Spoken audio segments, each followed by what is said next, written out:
¿Siguen esperando a Calderón? Pues supuestamente ya entró. We're already inside.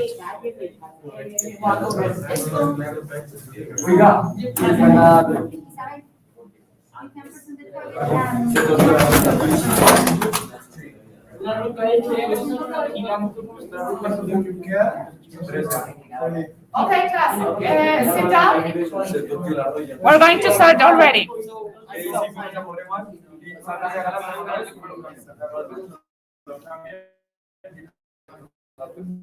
Señores, nos sentamos.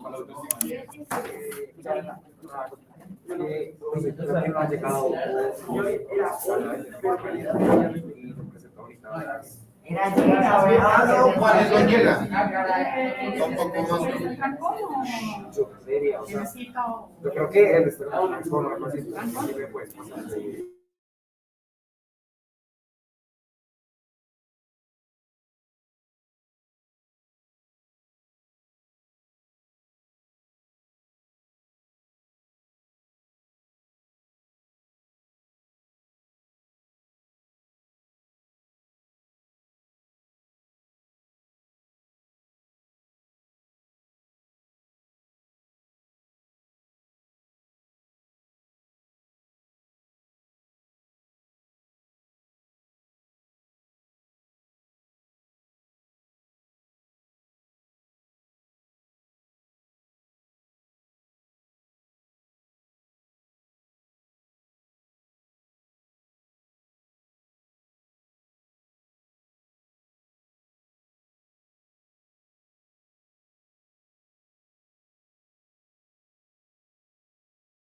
Okay, good morning, class. Welcome to everybody on this new day of StreamYard presentations of your plan. We're waiting now for the first group. I don't know who's going to be. So let's start so that we're able to finish with all the groups today.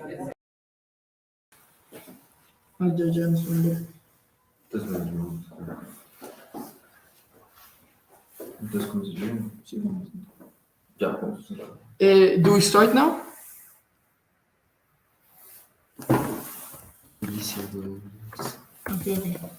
Okay, so our theme is invasive species. So I will start giving a brief context of what is an invasive species. So an invasive species is an organism, plant, or animal that has been developed himself in another habitat that isn't his natural habitat.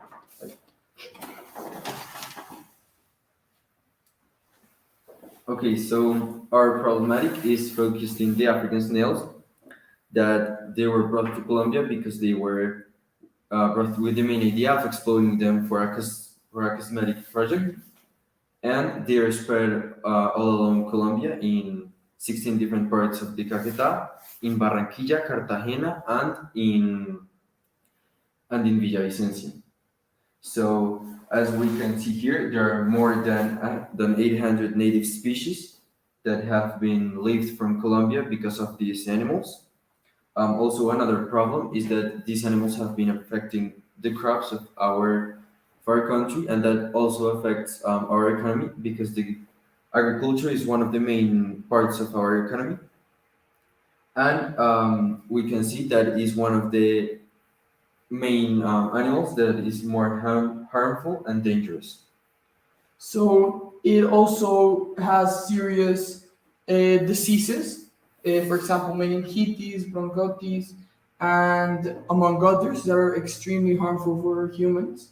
The solution we were thinking for this issue, we didn't just go for one solution, we actually went for two solutions.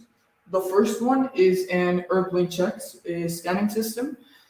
This solution is aimed to keep more African snails coming to Colombia, but it actually doesn't exterminate them from the ones that are already here. The one that is mainly focused to exterminate them is the biological control. We found a species called flatworms that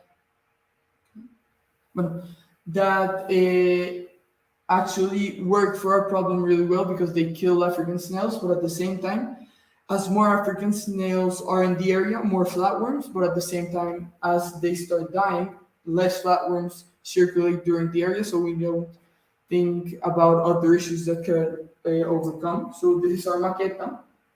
I don't know if you can see it right there. We actually did 2 airplanes, and here there's a stable where the flatworms are, and that's the ones that are gonna explode. So Okay, we also, I wanted to add something that there for these solutions we have to use 3 types of control. Well, the biological control, the chemical control that is based on using pesticides in crops to avoid the African snails to get near them, and the physical control that is based on using traps and cages for trapping the African snails and taking back to their original habitat. I also wanted to add in the airplane scanning system.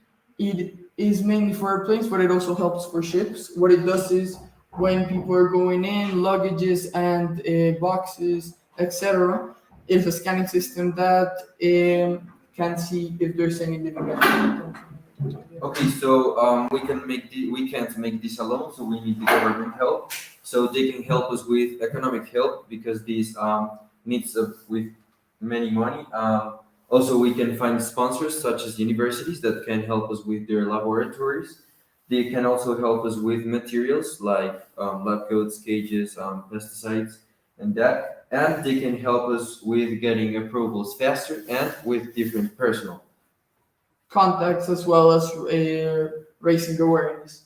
And the laws, I talked with a professional called Alex Escobar, who has a company called Bichopolis, that is biological control. He helped us that with Law 2047 of 2020, can help us because it's about cosmetics, and as our research is not for cosmetics, it's going to help us. El Decreto de 1076 from 2015. It's the one that Alex Escobar cited to me. That is extremely nice. And well, yes, the support with the ICAS. And here we have a graph talking about an experiment that other people did and how people knew about this issue. And yeah, that's our presentation. Thanks for your attention. Thanks for your attention. Here, I'll leave you the maquette.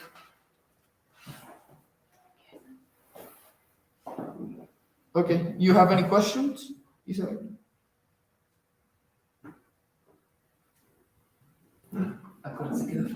Okay, you have any questions? Yes, can you explain to me, please, what the model shows? How is it about? What's the relationship with? Okay, Okay, so basically, as we already told, there's one of our main solutions that is airplane scanning check. Over here, we can see the airplanes. We didn't mention it like very explicit, but we want to take back this species to its natural habitat, and we need like airplanes, and this is the scanner that will tell us if there are like animals inside the airplane. Also, here we wanted to represent the government's help. Here we can see the police. That is one of the contacts and personnel that the government is going to help us. That's what we wanted to represent in our model.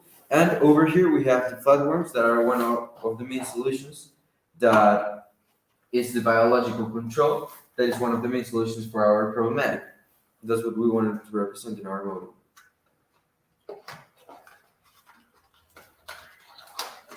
for example, here you can see we made flatworms.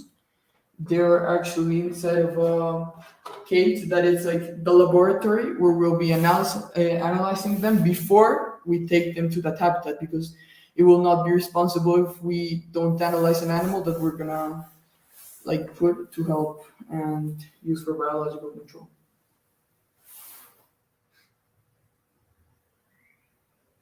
Bueno, ya, bueno. Va con delay. ¿Cómo? Okay, thank you very much. So Franco and Toledo should be then group coming now. I don't know which is the one, if they are ready.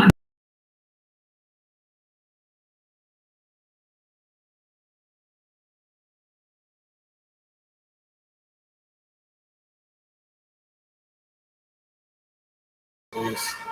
Okay, so can we start?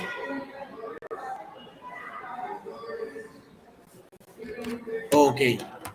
So our EMP is about plastic pollution in the oceans. So the main objectives that we found for our EMP were to first find a way to reduce the amount of plastics that are in the oceans, make the communities conscious about all the plastic and the trash that is nowadays in the oceans and how can they prevent this to happen, and find strategies to reduce the amount of trash in the oceans without affecting the economy or the social situation of each community. Okay, so our idea to implement the EMB is a time between 3 and 5 years, in which through time apply new solutions on the EMP, like for example, new ideas being more specific and more and better, and for a correct implementation. The zones we will study it's the rural and the wild areas and the Caribbean coast, which also has some urban areas near the oceans. So we will manage the environment by machines that will be specialized in recollecting trash in amount large of trash, and also this method was also implemented in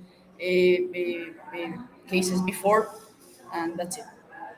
Okay, so we found a list of institutes that can help us to promote our EMP. That are the Stockholm International Water Institute, the Clean Water Fund, the United Nations, the World Resources Institute, and the World Bank. Also, we found a set of laws in Colombia that promotes the conservation of the oceans and the protection of these areas that are Ley 373 de 1997, Ley 2811 de 1974 y Ley, 2000 y Ley 286 de 1996. So the solution that we have for our EMP is that we found throughout our investigation that some influencers in the world, such as Mr. Beast and Mark Rober, have been using some machines to collect the trash of the oceans in a campaign they call Team Seas. We are going to take this idea of some machines that would collect all the trash and recycle it and apply to the Colombian context. But when thinking about this, we found out a problem that is the cost of these machines, that in some cases their costs are up to thousands and hundred thousands of dollars, and in some cases are very expensive. And we also propose an alternative solution, that is that if we can't afford these machines due to some reason, the EMP will focus more on creating a campaign that will make people like themselves pick up some trash every day, and like in a little more scale, in a little way, we could contribute more like to the big goal that is to clean in a big scale all the oceans. The representation we have is a model of a beach and a city that we put like a buildings in the back part. We also put few many trees and few many persons because we try to represent that first the ambition of the human being has now affected more the environments and have made areas such as beach and like wild areas into big cities, which lack of trees, lack of people that or animals that live there, and but have a long and a big amount of plastic and a big amount of trash in all these areas. So we think this was all. And thanks. And questions?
So, hello. Now Hello, you're Isabel. there. Can you hear me? Yes. So, hello. Now you're there. Can you hear me?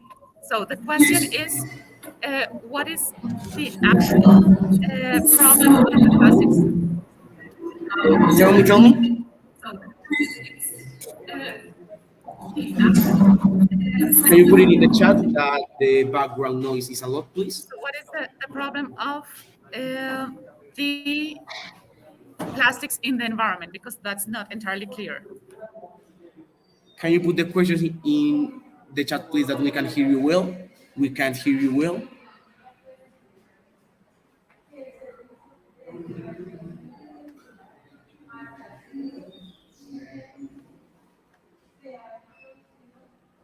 Hello.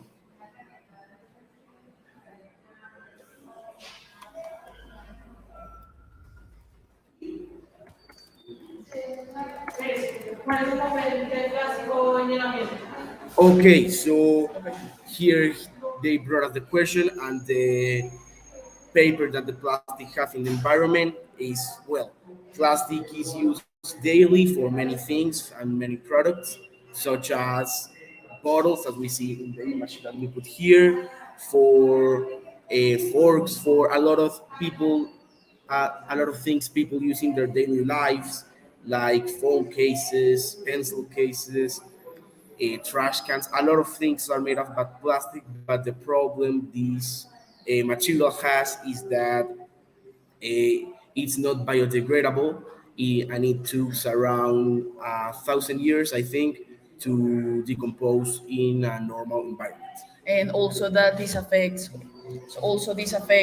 fishermen because it affects their work because they live of fishing fishes, and these contaminations contaminate those fishes, and they can't earn money fishing those contaminated fishes, and that's it.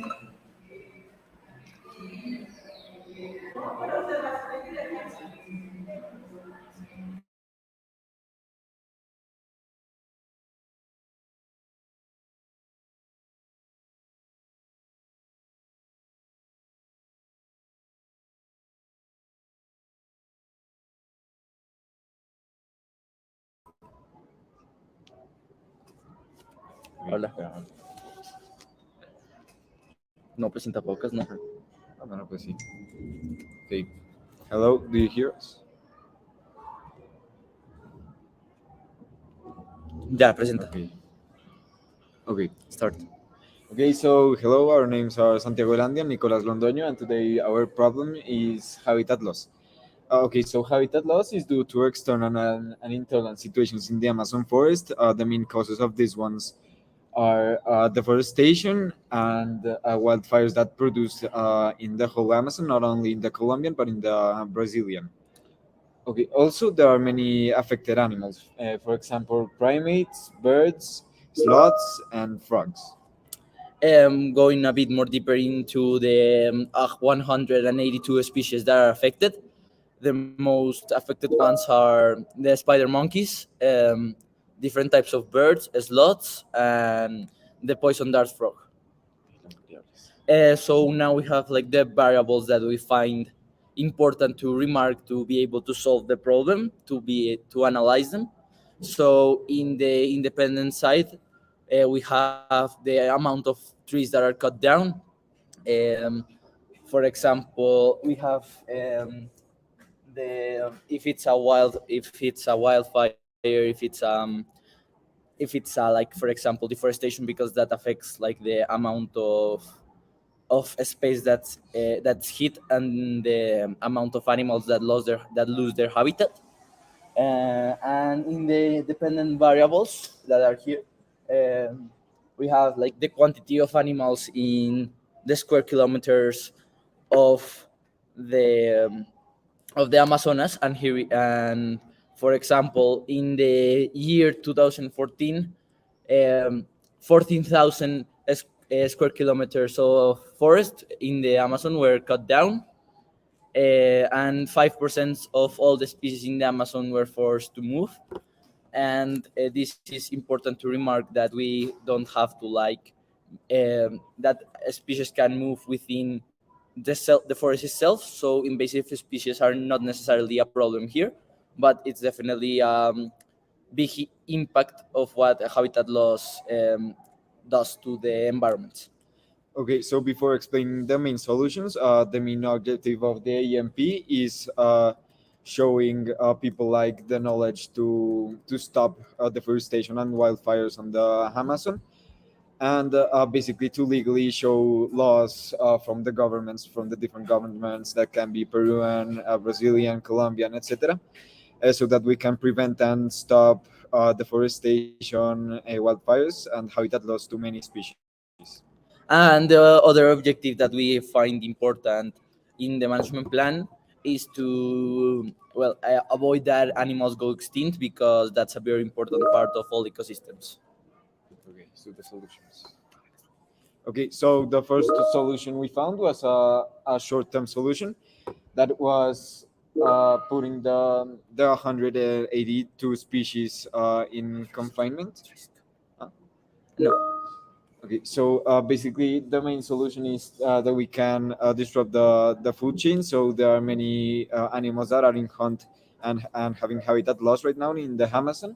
So we would put it in the sanctuaries so that we can save them. And so also the idea is like to with the food chains is like to not disrupt the natural flow of things, because if this happens, that also becomes a problem. So what we have to do is to like leave them in the natural within the sanctuaries, and we also have a second solution that is in relation with this one, that is to educate people so the consume of wood products is less, and the necessity of chopping wood is not more not necessarily in that how high terms in the Amazon. But this takes about 50 years, so that's why we need two solutions, because this is not a problem that we can let happen for 50 years, because um, all the about 40 species of the 182 will go extinct in this period of time. Okay, now we're gonna show our maqueta that shows one of the two solutions, that is the sanctuaries of the animals. Here you can see it. We have cut wooden trees, for example, in the Amazon, when big companies cut down trees to extract materials. And here we have our solution, that is putting animals in sanctuaries, especially the endangered species. And that's it, basically. And the other thing to add is that laws aren't really important in this factor, because in the 20 years that laws to protect forest have been active, only one person has been arrested, and it was in the in the it's like in 2 days in time, so it's not Yeah, a viable way. It was pretty recent. Okay, so now the question time, I guess.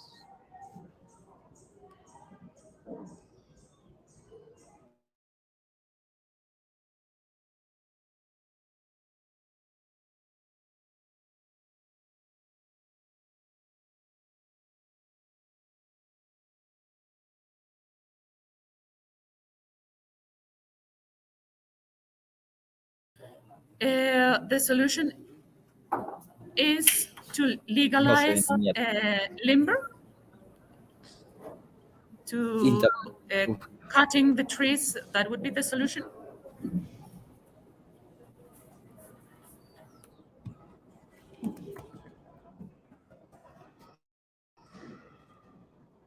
Here we can hear.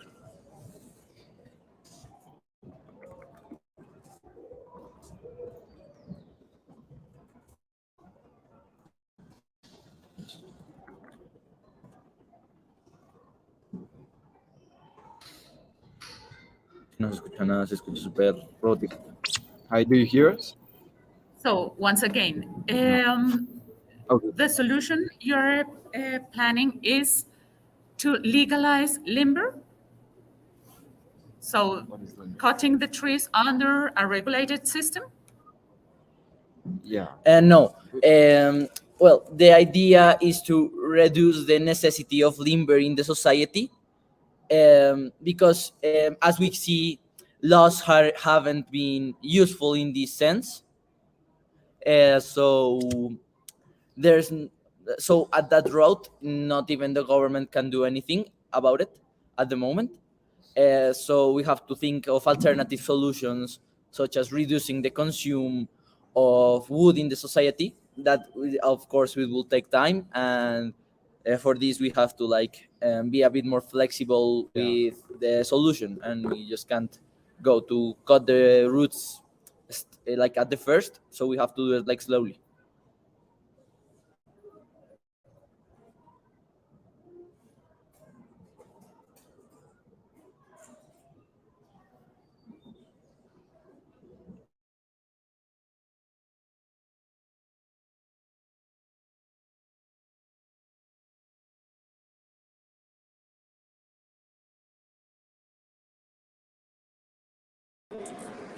¿Ya? Porque está así.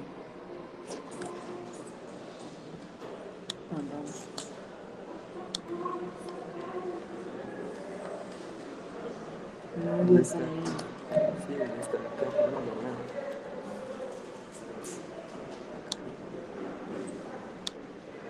no. Ya, pero no, no, nadie.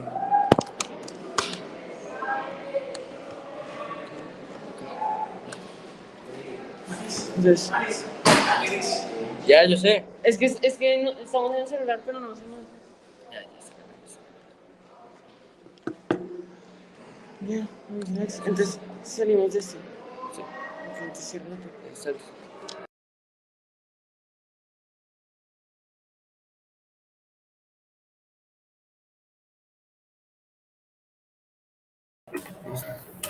Yeah. Okay. Can you hear us properly? Pero voy a cortar eso. Sí, pregunta. Sí, sí, okay. Okay. So hello everybody. Our team of or our environmental management plan is about glyphosate use in Colombia. So basically, what is glyphosate? Glyphosate is a herbicide that is being used by the Colombian government to neutralize the different illicit crops around all Colombia, mainly in the northern areas of Colombia, in Catatumbo. Okay, glyphosate, as my partner said, is mainly used to destroy illicit crops throughout Colombia. However, the glyphosate has some environmental issues and health risks. And specifically in humans, it can bring diseases or birth defects, some diseases that are related to, that have been related to glyphosate use include cancer, autism, and deformities. And it also affects the environment because first of all it destroys the surrounding vegetation, because when it's sprayed through the air, so the planes come from a very high distance, and they not only affect the area they want to destroy, but they end up affecting the entire ecosystem, and they end up destroying vegetation. And also water sources end up being contaminated, which is why water sources are polluted and they become contaminated, and plants, animals, and humans benefit from all this, which of course ends up affecting their way of life. Okay, so for our solution, we thought for different variations to what Colombia is doing right now, that's utilizing planes and spraying the glyphosate from the air. And the first solution we thought was the use of drones, because the problem was, as Alex already explained, that when the plane goes in the air, it sprays the glyphosate not only in the illicit crops, but it spreads around the illicit crops. So by utilizing drones, we're getting the spread of glyphosate much lower, and we're getting it to a much like personal space in which the glyphosate or the herbicide will not go in a place we don't want it to be. Um, Okay, and so here comes our second solution, which is basically to use another type of herbicide, like an alternative to glyphosate. So some alternative herbicides include natural herbicides, non-synthetic herbicides, and the one we are most likely to use is going to be natural hydroxyphosphates, which are biodegradable and don't have any health risks to the environment or to human health. Okay, and we did the math, and for the drones to be efficient and for us to have enough drones, we need 110 drones that each can carry 30 liters of herbicide. And with these 110 drones, if each can carry the 30 liters successfully, they would be able to cover 40,000 hectares of Colombia. So our environmental management plan, with taking this into account, will take around a month, this initial phase, and then we will spread throughout other parts of Colombia that are also affected by armed groups and illicit crops.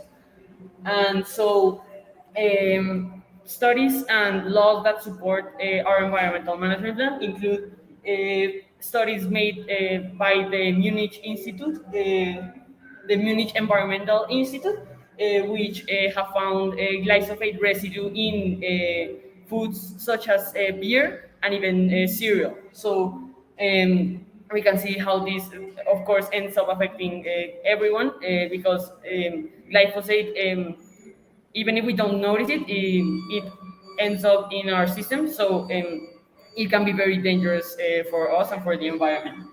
Um, the second one is the IARC, the IARC, which is managed by the World Health Organization. Which has identified glyphosate as a cancerogenic agent. And finally, the Decree 380 of April 12th, 2021, which is divided into three parts. The function of the National Narcotics Council, which is to destroy illicit drugs and ensure the preservation of the environment. The second one, which is the function of the National Police Anti-Narcotics Council, which is the prevention and destruction of illicit drugs, in accordance to this article, and the modification of glyphosate use can only be modified if there is a clear environmental risk to health. And also the situation right now is that the use of glyphosate had been cancelled by the President Santos, but Duque recently started using it again because United States demand for Colombia to stop selling drugs in the United States forces their country to force our country to stop the illicit drugs. So that was why Duque decided to continue with glyphosate when Santos stopped. Um and here's our model. Here's the electrical. Okay, so here in our model, you can see first mountain, since most of the place where these illicit crops are being planted are in the mountains. Then here we have a plain that it's the plain that it's spreading the glyphosate. With cotton, we represent the glyphosate, and as you can see, let me get it a little bit closer. Here we have the illicit crops, but as we explained, this glyphosate is not only landing on the illicit crops, but it is landing on the different people that habitate the area. We can also see that it's not only people, it's the animals, the mountain, the forest, and basically everything that's around the where the plane goes through, and even the water. And if, for example, this guy, there is no glyphosate falling over this guy, but if he then goes to drink water from the river besides from his house, he will get a glyphosate into his system. And that's it. Thank you very much for your time.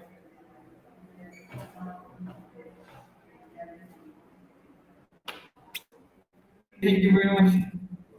So, class, the question that I had for you was exactly this what you're telling now.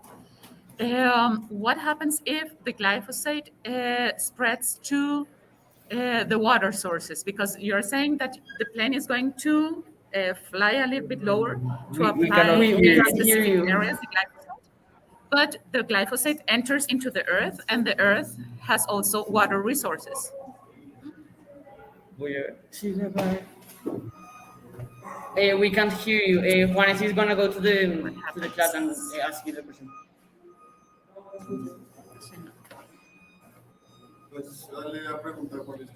Go to the chat and ask you the question.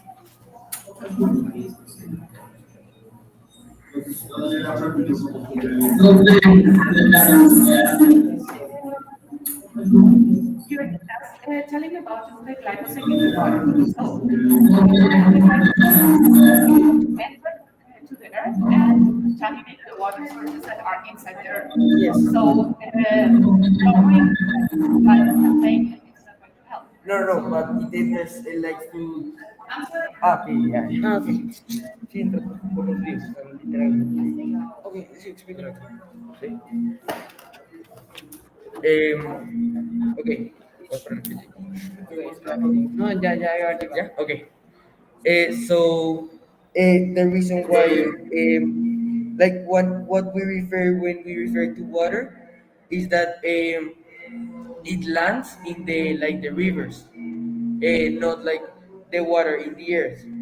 But the drones make so that the plane doesn't accidentally deploy glyphosate directly to the rivers. Is, and so what we are trying to prevent with this is glyphosate to affect directly water sources and human people and animals and the environment in general. So, thank you. And that's why we're not only changing the way we spread glyphosate, but we are also changing the herbicide to like a healthier solution for the environment.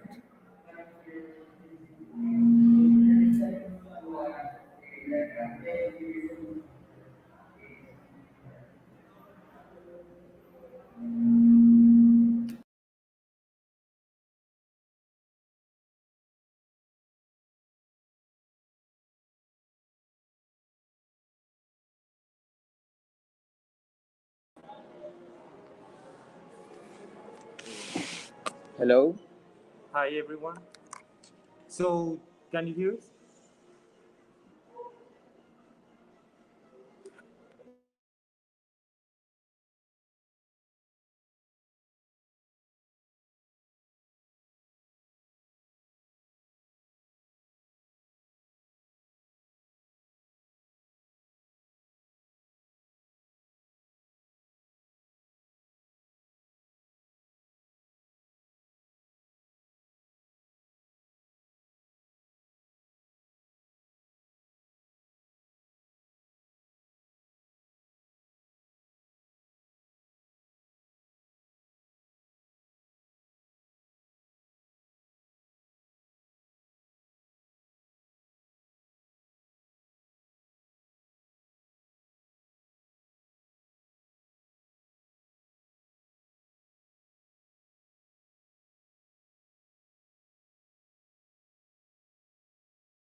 Yeah.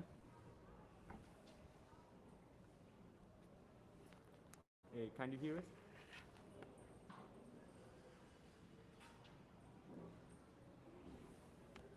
Can you hear us? Ah, ok. Ya nos ven y ya nos escuchan.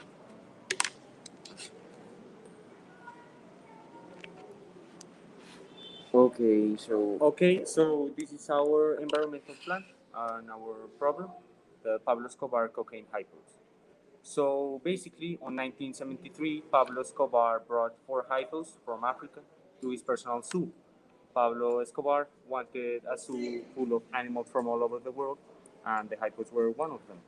In 1993, after Pablo Escobar's death, the property of the Hacienda Nápoles, which covers a 2,250 kilometers squared range, was left to the government.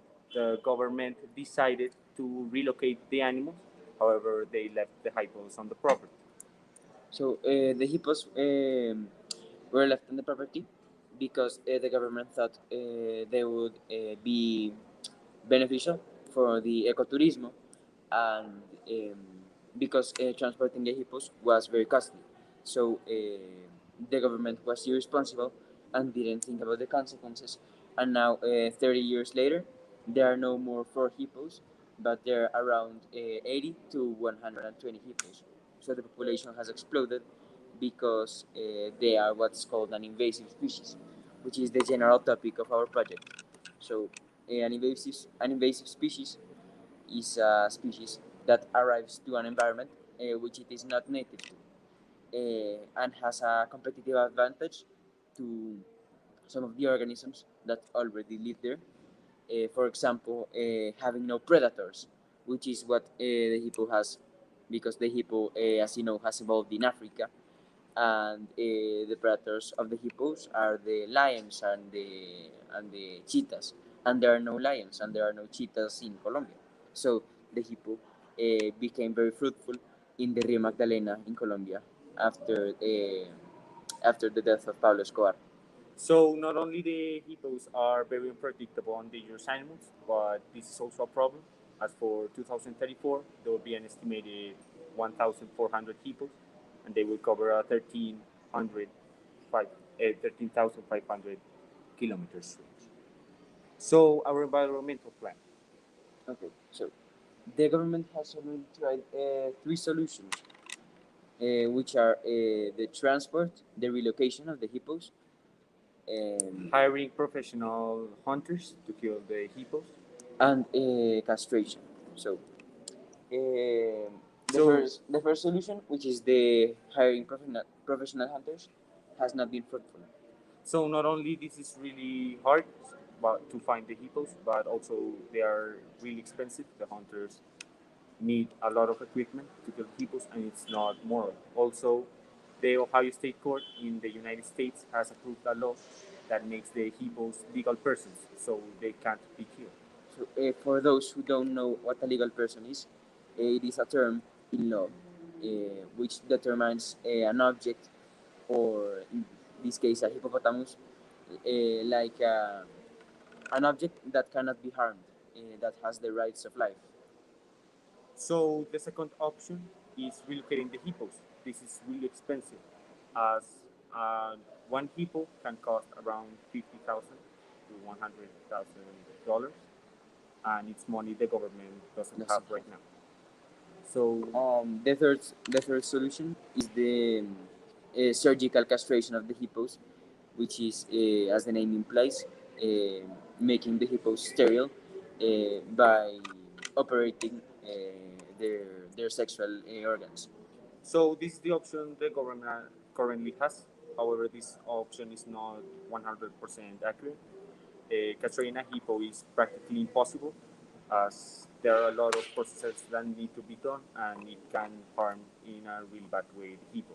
That's why we propose the chemical castration of the hippo.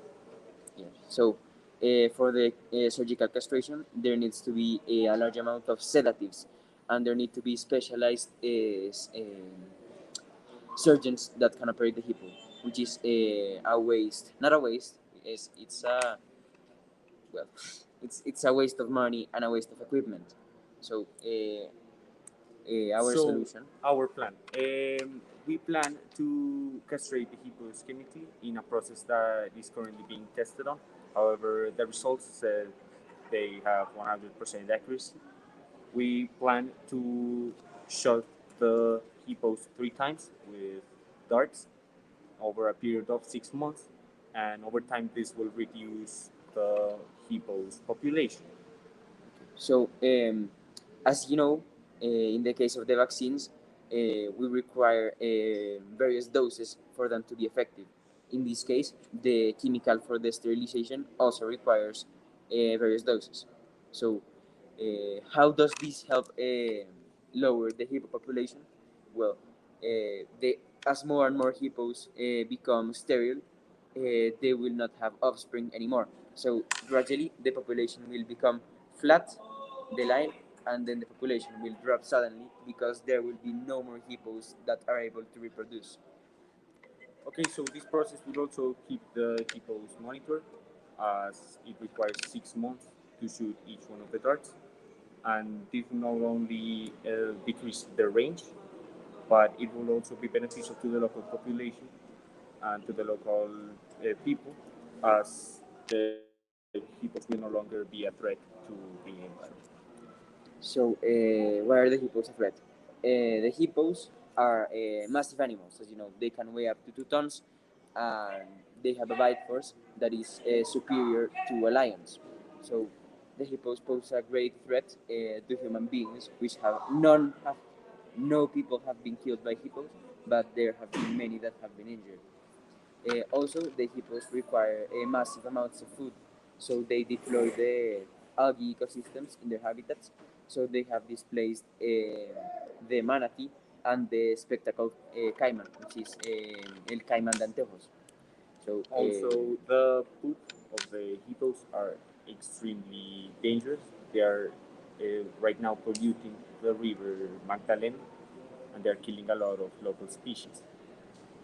so But also the hippos have some benefits to the environment. That's why killing them is not the right option.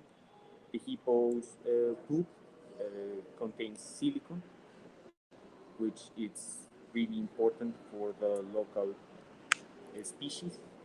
And the hippos are also, right now, they create food for the local species at the river Magdalena medium. So that's our environmental plan. yeah.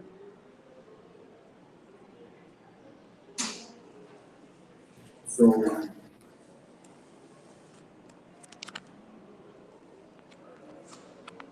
Isabel, we can't listen to you.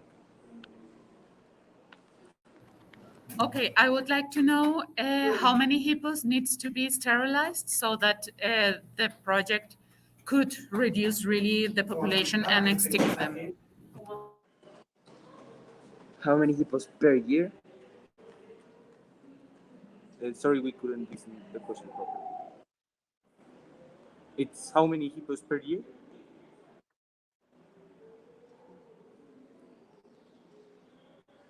Uh, How many hippos need to be sterilized?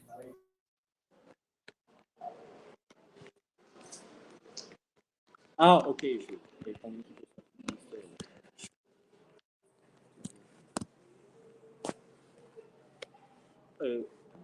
Okay, so the hippos, at least according to the test, 70% of the hippos must be sterilized. That's also the only ones that can be sterilized due to the income the government currently has. So with this process, we are saving a lot of money for the government, and this is like the only amount that can actually be sterilized due to the low money the government currently has. Yes.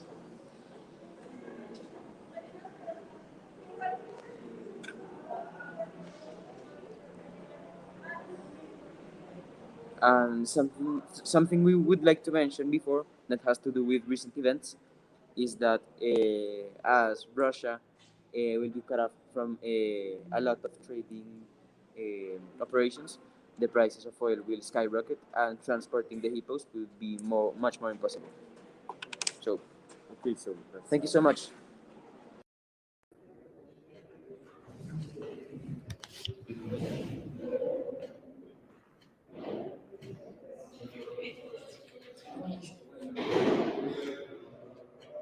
Ya empezamos.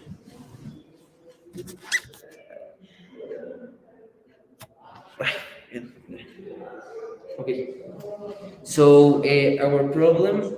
Uh, okay. So how you can see here, our problem is groundwater pollution in what? The mountains of Buritica in Antioquia. These mountains are near Medellin and will have a really big mining outpost. So our problem is that during these mineries of gold, the use of chemicals are filtrating through the river of Meta and getting into the city, contaminating the underground water and outside water. So we have two solutions for our problem. The first one is to create some water treatment plants that will like treat the water that goes into the city, so so the people in the city don't get contaminated water. And the second one is to create a like a kind of chemical that it's free to environment. So if it filtrates, it doesn't generate any damage to the environment. So first, we like as we can see here. Okay, so as we can see here, this is our maqueta, which basically wants to recreate the mountain and minery outpost. Here, the water treatment plant, and here the city that in the real world case is Medellin. So, I'll use an example to show you. This white strip is basically the river. So, 1 second.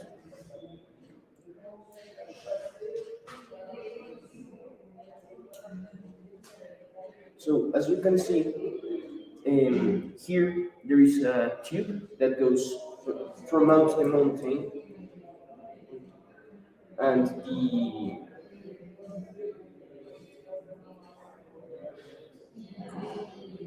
the where plant.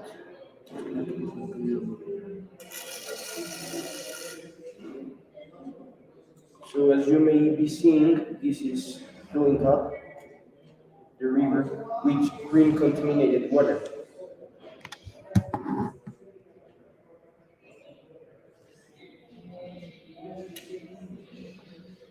And as you can see in the river, the animals are dying because of this type of water. As you can see, they are upside down.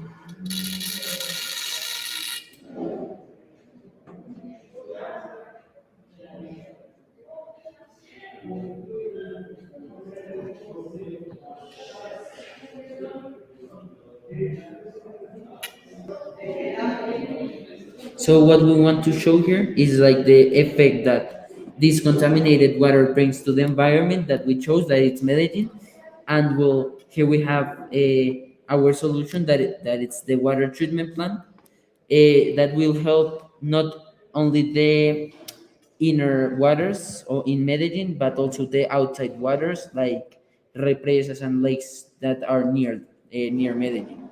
So in our poster,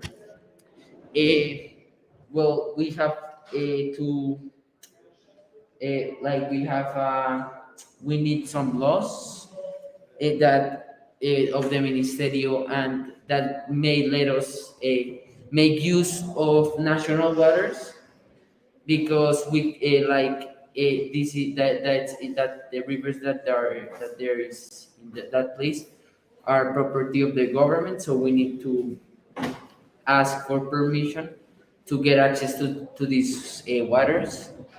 And in our digital project, well, you can maybe can't see, but we have some images of the digital project, and it's like a representation of the mountain and what are the the effects that it brings to the rivers that connect different different environments. Okay, so this maqueta was based also on our virtual maqueta making programmation about Minecraft, because we used like the same kind of like structure of the mine in Minecraft here, and the same kind of idea where the water, as you can see, goes out. This green thing is contaminated water, and here in the water treatment plant, as you may see, the water then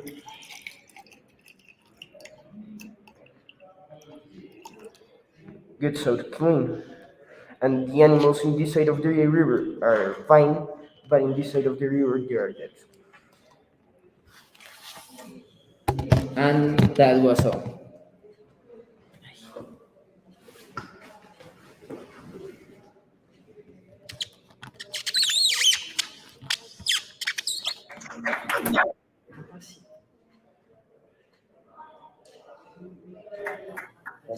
Okay, I have a question for you. So I hope that you're quiet here. Thank you. I would like to know what type of um, different chemicals are produced in the mine, so that because not all the material is cleaned by filters. So can you tell me what are the different types of materials that the mines produce that would be taken by the filters that you're planning to put? Yeah, okay, so in the water treatment plant, as we show you here, when the mine digs out gold, that in the poster we have like the tables, they use water and chemicals to like create this kind of thing to like extract gold. So the filters that are here are filters that decontaminate the water, like and take out all the chemicals that are in it, so that as you see at the end the water is clean. But here it's not. It's not. Um, And something to add is that in the mining of gold, they use a mezcla. How do you say? Well, a mezcla that it's water with sodium and no noson noson. How do you say? Like it's a combination of oil and all those materials that are used in minery, put in water. So that's why our water treatment plant is gonna work because it's an extraction made of water. okay, I also want to add something that we missed during the presentation, and it is that a solution also that to finance the water treatment plant, because like this would be expensive to do. To finance these different treatment plants, what we're going to do is like for the government to implement like a new tax, so that if these mining outposts that they use this kind of like chemicals, they need to pay an extra tax that will go to the construction and treatment of the water, so that normal people don't need to pay more to like clean the water that others are like pouring chemicals in, and they don't have like nothing to do with that. So yeah, to cobrar to the ones that are making the program. Y no se le escucha, entonces, escucha. ¿No se escucha? Do you hear us?